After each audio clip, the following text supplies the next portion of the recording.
Olá, sejam todos muito bem-vindos a mais uma edição do programa Boi Forte. Por aqui você fica muito bem informado sobre todas as novidades desse setor. No programa de hoje, vamos conversar sobre um tema essencial para o agronegócio brasileiro, a sanidade animal. Um assunto de extrema importância para a saúde do nosso rebanho, para a economia e para a segurança alimentar.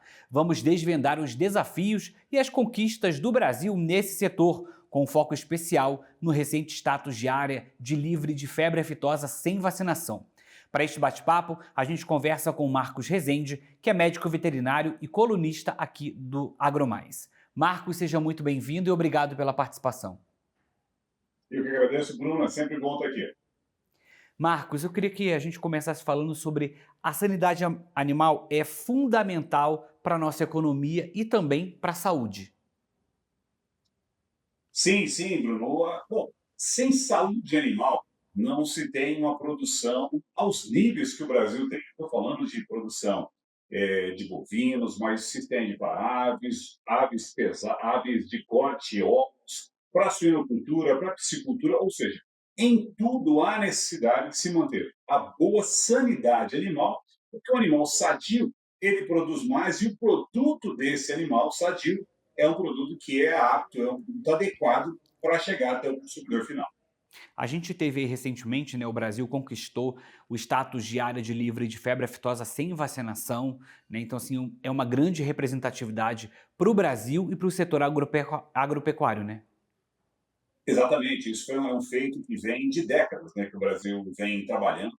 É um verdadeiro esforço de guerra, patrocinado muito pelo próprio pecuarista, que pagava pela vacina, fazia a vacinação, as lojas agropecuárias, que tinham todo um esforço em armazenamento, em fornecer gelo, isopor, para garantir que isso chegasse até onde foi e conferisse ao animal a imunidade. Bom, isso foram mais de 30 anos desse trabalho, com idas e vindas, e agora, finalmente, o Brasil chegou a livre da febre aftosa. A gente não tinha febre aftosa fazia muito tempo, mas agora nós estamos livres da febre aftosa sem vacinação.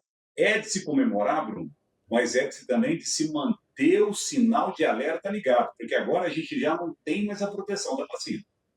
É importante a gente ressaltar isso, né? Porque é um trabalho de décadas que agora a gente colhe os resultados, mas não dá para poder deixar esse alerta. Quais são os cuidados, né, que são necessários para que a gente consiga manter esse status a longo prazo?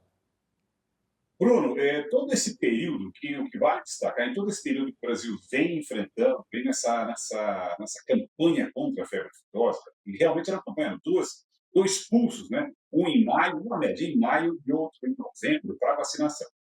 A gente chegou nesse status, mas agora é preciso que se mantenha. E para se manter isso, é fundamental que o Brasil fortaleça o seu sistema de fiscalização zoossanitária, tanto estadual quanto federal.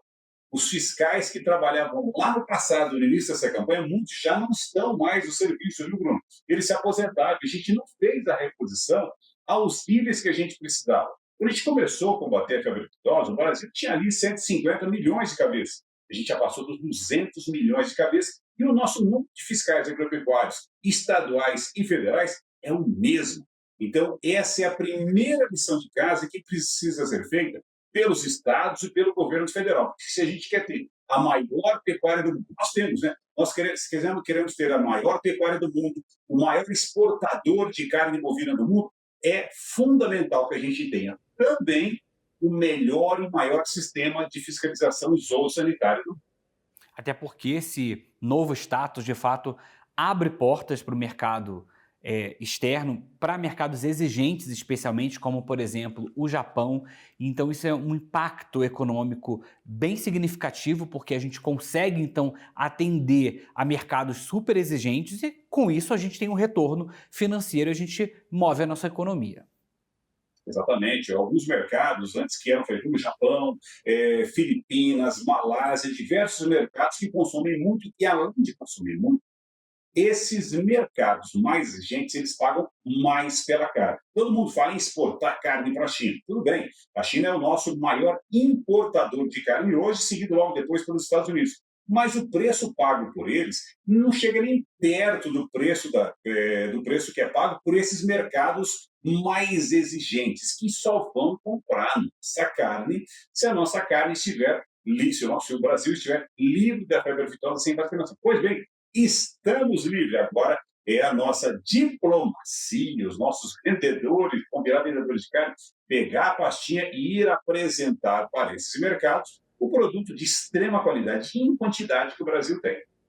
Ô, Marcos, bateu agora uma dúvida que eu devia ter trazido um pouquinho no início, mas é importante que a gente faça essa definição do que é a febre aftosa, né? O que ela representa para o rebanho, quais são as características, as causas, o que acontece.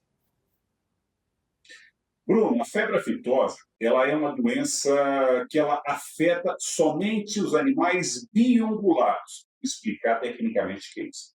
Biungulados são aqueles animais com casco fendido. Estamos falando dos suínos, estamos falando dos bovinos, dos cervídeos. Todos esses animais são suscetíveis à febre aftosa. Galinhas, equinos, seres humanos não são acometidos pela febre aftosa. Então, não haveria risco nenhum para nós, seres humanos, consumir a carne desses animais. Só que tem um outro ponto, por outro lado, essa é uma doença que ela se alastra muito rapidamente e ela causa nos animais aos quais ela acomete grandes danos. O nome febre aftosa vem de uma elevação da temperatura febre que chega a tal ponto que estoura vesículas bolhosas, ou seja, faz vesículas, faz aftas na boca do animal, tamanha elevação de temperatura. Também causa lesões nos cascos. Isso faz com que o animal perca peso e muitas vezes ele venha a óbito. O prejuízo da febre aftosa é um prejuízo econômico e sanitário somente para os animais acometidos. E o grande risco dela é a velocidade com que ela se espalha, com que ela se alastra. Então, por isso que esses países não admitem sequer, aqueles que importavam, ainda quando a gente tinha a febre aftosa, ou quando nós vacinávamos quando a febre aftosa, eles admitiam comprar, mas eles compravam somente carne desossada, por conta do risco dessa doença entrar nos países deles. Por isso que é o cuidado que existe com a febre aftosa, não é um risco de sanidade humana, é um risco de sanidade para os animais biungulados, ou seja, os bovinos, os bubalinos, os cervídeos, os suínos, todos esses sim que são suscetíveis a essa doença. Falando então em doenças, né, quais são as principais doenças que ainda preocupam a pecuária brasileira e quais os riscos de uma reintrodução da aftosa, por exemplo? Eu vou falar igual um amigo falou, tá com tempo? Porque tem bastante coisa. A gente conversa, né? A gente fala muito da febre aftosa, a gente fala muito da brucelose, mas olha, o grande problema, o grande desafio da pecuária brasileira hoje são os endos e os ectoparasitos. Sim, estou falando de carrapato, de mosca dos chifres, de mosca dos estábulos, de pele, desses parasitos que ficam do lado externo do animal. Eles causam grandes prejuízos. O controle é bastante difícil e há necessidade de seguir um protocolo de tratamento. Para quê? Para que se elimine o parasito que está no animal, mas principalmente que se controle o parasito que está na pastagem. Para você ter uma ideia, para cada um carrapato que existe no animal, tem outros 95 na pastagem. E para cada uma fêmea engurgitada que vai à pastagem, falando de carrapato, né, o ófilos, micrófilos, pensando nesse carrapato, para cada um carrapato, uma fêmea que vai ao solo, ela deposita até 3.000 ovos. Então, o problema é bastante grande. Junto com esse aí, a gente tem também os parasitos internos, que são inimigos silenciosos que vão espoliando os animais e fazendo com que os animais percam peso ou não desempenhem corretamente todo o seu potencial zootécnico. Aí vindo nas doenças bacterianas, principalmente, Bruno, as clostridioses, que aí entra o botulismo, o maltiano, todas essas doenças que causam prejuízos aos animais, provocam muitas vezes aquela morte súbita. Aí a gente tem a brucelose, uma doença bastante problemática e séria, porque essa sim é uma zoonose que pode ser transmitida dos animais para os seres humanos se a gente não tomar os devidos cuidados. Nós temos a raiva, uma doença que não tem cura e pode também ser transmitida para os seres humanos. Tuberculose, uma doença para a qual nós não temos vacinas, mas existe controle, por isso qualquer animal suspeito e que for confirmado tuberculose, ele tem que seguir para abate com as devidas exigências, ou seja, existe um conjunto de outras doenças para os quais todo o sistema de vigilância precisa ficar de olho. E aí, claro, também, né, doença que nós nunca tivemos, tomara, continuemos livres, é o BSA, não, a encefalopatia, BSE, encefalopatia espongifória bovina, a vaca louca. Nós não temos, mas o alerta permanece ligado para essa doença porque nós precisamos continuar livre dela. Por isso que é importante os pecuaristas terem cuidados básicos, né, adotar esses cuidados básicos para garantir a saúde geral do rebanho. Então, assim, essa vigilância e esses cuidados básicos são fundamentais. Exato, Bruno. E o primeiro cuidado, eu acho que o pecuarista tem que ter é ficar de olho atento. Tá? Ele precisa repassar o seu rebanho periodicamente, como faz o produtor de soja, o produtor de milho que vai na lavoura todos os dias. O nosso produtor precisa ir no pasto. Como faz o produtor de leite, Bruno? O produtor de leite conhece suas vacas pelo nome, pelo jeito de andar, conhece o bezerro. Ele olha para o bezerro e já sabe quem que é a mãe do bezerro. É preciso que o pecuarista de corte siga isso também. Por quê? Porque nós precisamos observar qualquer comportamento anômalo, qualquer comportamento atípico dos nossos animais que pode estar indicando, ele pode estar dando um sinal que ele está com alguma doença, com alguma alteração metabólica que ela precisa ser tratada. E essa análise, né, é muito importante que ela seja feita. O humano precisa olhar para isso. O pecuarista ele precisa passar pelo rebanho para ele poder entender como é que está e observar que aquele animal ele está com um comportamento diferente. Então é importante fazer uma análise. É preciso, Bruno, é preciso. Em confinamento, eu trabalho bastante em confinamento, tem algo que eu lembro que eu fui um dos primeiros a descrever isso na minha dissertação de mestrado, eu falava do monitor sanitário. O monitor sanitário dentro de confinamento ele tem que acontecer também na pecuária de corte, na pecuária de leite, e é aquele indivíduo treinado para observar o comportamento natural do animal. A gente observa, Bruno, o animal, a respiração, a maneira como ele está respirando, se os batimentos cardíacos dele são visíveis, se ele está ofegante ou não, e inclusive observa as fezes do animal, para verificar se elas estão no aspecto normal ou se tem alguma alteração. É preciso que isso exista. E a partir do momento que esse monitor sanitário, que pode ser o produtor, que pode ser um funcionário, a partir do momento que ele observa o animal com qualquer alteração, aí sim ele chama um técnico, um médico veterinário, esse vai fazer o exame clínico e fazer a devida intervenção caso ela seja necessária. Fazendo isso, Brunão, com certeza a gente mantém a saúde do nosso rebanho e a lucratividade da atividade. Marcos, eu quero saber muito mais coisas, mas eu vou te pedir um minutinho, porque a gente vai para um rápido intervalo e volta já já.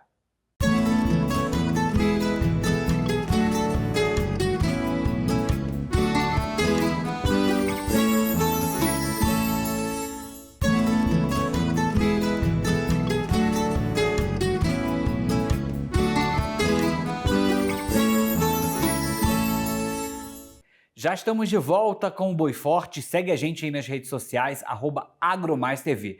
Por aqui a gente continua o bate-papo com Marcos Rezende, que é médico veterinário e colunista aqui do AgroMais. Marcos, a gente estava falando sobre essa questão de como a tecnologia é aliada, né, dentro, né, da pecuária para poder conseguir fazer todo esse monitoramento da saúde animal. E também a gente precisa olhar para um bom planejamento de biossegurança, né? Como isso é fundamental para a gente conseguir ter essa sanidade animal. Bruno, sem o planejamento estratégico de biossegurança, sem o planejamento estratégico da sanidade do rebanho e nutricional, a gente fica igual um time de futebol que não tem estratégia. Cada um correndo, aqui não tem jogador em posição correta, cada um correndo para um lado. É fundamental que se saiba saiba o que se quer. Ou seja, onde o pecuarista quer chegar? Olha, eu quero ter um rebanho mais íntegro, eu quero ter um rebanho absolutamente livre das doenças, eu quero ter um rebanho que engorde em tal período. É preciso saber onde se quer chegar. A partir do momento que se sabe onde se quer chegar, se estabelece os protocolos sanitários. Mas, fundamentalmente, algumas doenças não são admissíveis dentro de uma pecuária. Eu estou falando dessas doenças que a gente comentou aqui agora. É a fitose, a brucelose, BR, PD, raiva, tuberculose. Isso não pode estar dentro da propriedade. E aí ele vai, em cima disso, estabelecer o seu protocolo. Mas para fazer com que isso aconteça, ele precisa também ficar de olho em cima de outro planejamento, que é em cima de todo o planejamento dos adventos que interferem na pecuária. Porque a pecuária é uma indústria a céu aberto. Então eu não posso, como é que eu vou controlar os morcegos estão na natureza? Eu preciso conviver com esses animais. Como é que eu vou controlar uma aguada que pode vir contaminada ou não sabe se lá por onde ela passa? Eu preciso cuidar dessa aguada e cuidar dos nascedouros. Então, todas essas questões, eles precisam entrar dentro de um planejamento de uma atividade que acontece em simbiose com o meio ambiente.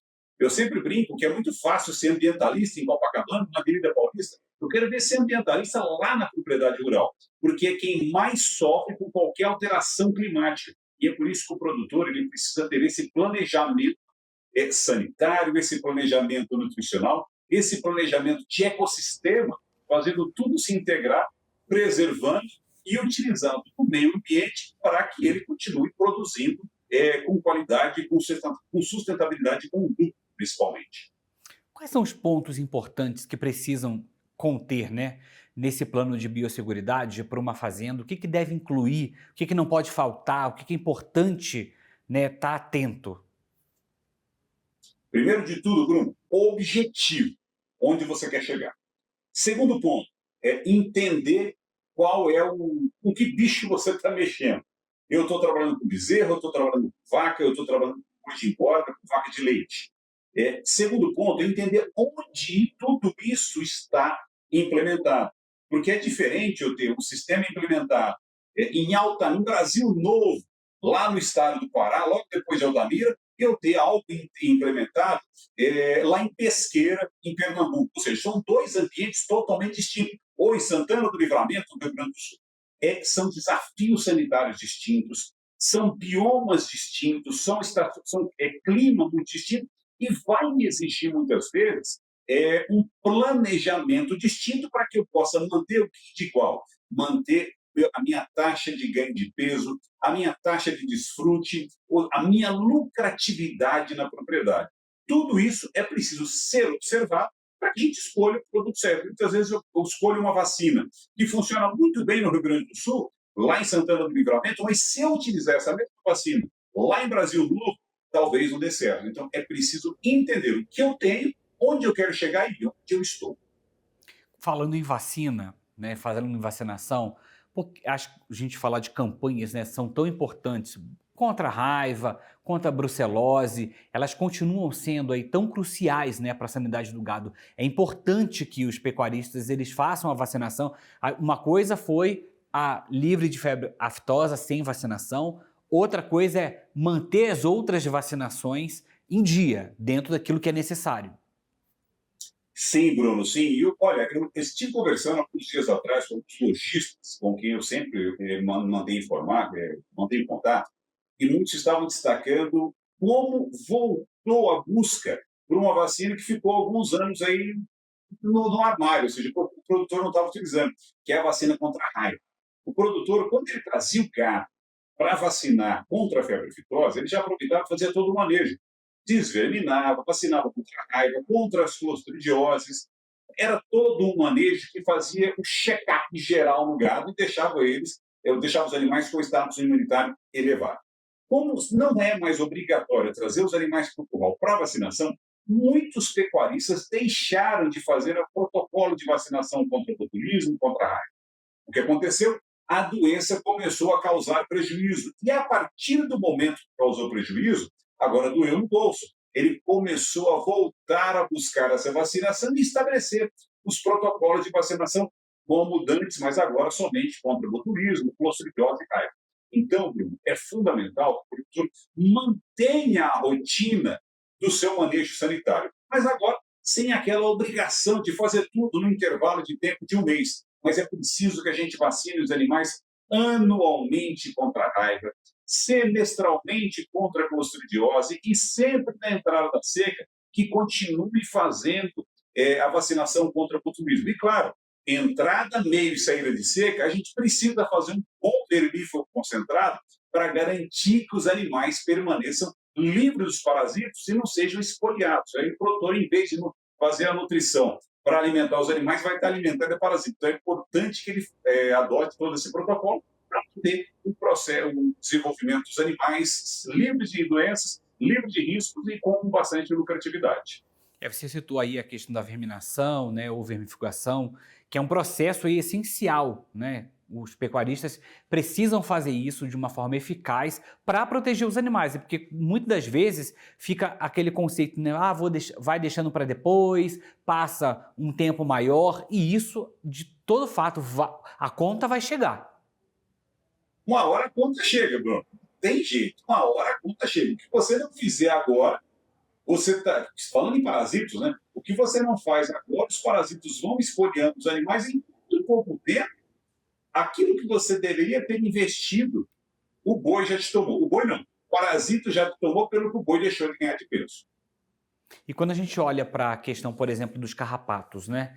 Quais são as melhores práticas aí para evitar essa contaminação de carrapatos nos rebanhos? Eu queria ter essa receita, Bruno, porque eu estaria vendendo ela. Não existe uma receita de bolo, tá? Não existe uma receita de carrapato. É planejamento estratégico. Planejamento estratégico. O carrapato, é preciso entender que ele é um parasito bastante complexo e hábil. Ou seja, o carrapato ele consegue induzir resistência a alguns ativos. Então, para quem faz pulverização, que é uma excelente alternativa, é fundamental que se colha periodicamente, eu recomendo sempre a cada 6 meses, que se colha ali, 200 carrapatos aproximadamente, fêmeas, que são aquelas grandonas, engurgitadas, e envie para fazer um exame chamado biocarrapatocitograma. A Embrapa de Coronel Pacheco faz isso gratuitamente, é só buscar no site e para o endereço para mandar, e outras Embrapas e outros institutos fazem isso gratuitamente, o preço é irrisório. Por quê, Bruno? Quando eu faço isso, eu sei exatamente qual ativo combate os carrapatos que estão presentes na minha fazenda, que muitas vezes pode ser diferente da fazenda do seu vizinho, porque aquele carrapato pode estar resistente a um, o seu resistente a outro. Bom, esse é o ponto, saber o produto que usar. A partir do momento que eu sei o produto a usar, é preciso que se estabeleça um cronograma de aplicação. Por quê? Os carrapatos, eles têm o que a gente chama de geração parasitária. Existem algumas gerações parasitárias mais famintas, vamos assim dizer, que têm mais fome, eles são mais agressivos, vem no caso, e outras que são mais tênues. E a gente precisa encarar o início das gerações parasitárias para não permitir que elas tenham prosseguimento, ou seja, impedir que aquele carrapato ingurgitado, aquela fêmea adulta, ela vá até o solo e faça a oviposição ali de 3, 5 mil ovos. Então, todo esse processo, ele deve ser adotado. Hoje, felizmente, além dos carrapaticidas de pulverização, nós temos os carrapaticidas por on e temos outros sistêmicos também, que ficam muito tempo agindo nos animais e dão uma garantia maior. O custo é bastante mais elevado, porém, o resultado é muito melhor também, viu, Bruno? E aí, quando a gente olha para todo esse controle, né, observar esse controle, a gente vê aí o papel também da vigilância sanitária de estar fazendo essa fiscalização. É importante fazer essa fiscalização, é importante que se tenha, né, esses exames diagnósticos aí para prevenção e controle dessas doenças, porque isso faz com que todo a gente, é o que a gente está falando aqui, né, é que se faça todo esse controle do rebanho e a gente consiga, então, ter a ideia de como vai agir em determinadas situações, que plano colocar em ação para a gente evitar prejuízos. Exatamente. Olha, um bom técnico na propriedade é um investimento que se paga em muito pouco tempo. Mas esses profissionais da vigilância sanitária, os profissionais da Secretaria de Defesa Agropecuária do Estado ou da Secretaria de Defesa do Serviço Federal, eles são fundamentais porque eles são o nosso porto seguro, é de nós, onde eu, médico veterinário, quando tenho alguma dúvida relacionada a algum tema, ou aftosa, ou brucelose, ou tuberculose, eu vou beber na fonte. E onde que é a fonte? É no nosso sistema de fiscalização oficial, que seja estadual ou seja federal. Por isso que eu sempre grito e clamo para que a gente reforce esse nosso sistema de fiscalização, porque é o sistema oficial, Bruno. É muito mais seguro se confiar em alguém que é do Estado, que é da federação, do que confiar em um veterinário que muitas vezes não se sabe se ele está corretamente instruído. Sim, nós temos excelentes profissionais que estão na vanguarda, mas tem muitos outros que não estão assim tão, digamos assim, atualizados. E aí essas pessoas precisam ter nesse sistema atualizado, moderno, com investimento, com profissionais bem pagos, com recursos. A gente precisa ter nesses profissionais a nossa fonte para buscar as informações, e esses profissionais também eles têm a possibilidade de fornecer todas essas informações, todos esses subsídios para os nossos produtores também. Marcos, e quais são os próximos desafios ou quais são os desafios que o Brasil precisa ainda enfrentar nessa área de saúde, de sanidade animal? Bruno, eu acho que o nosso grande desafio é reforçar o nosso sistema de fiscalização sanitária. Tá?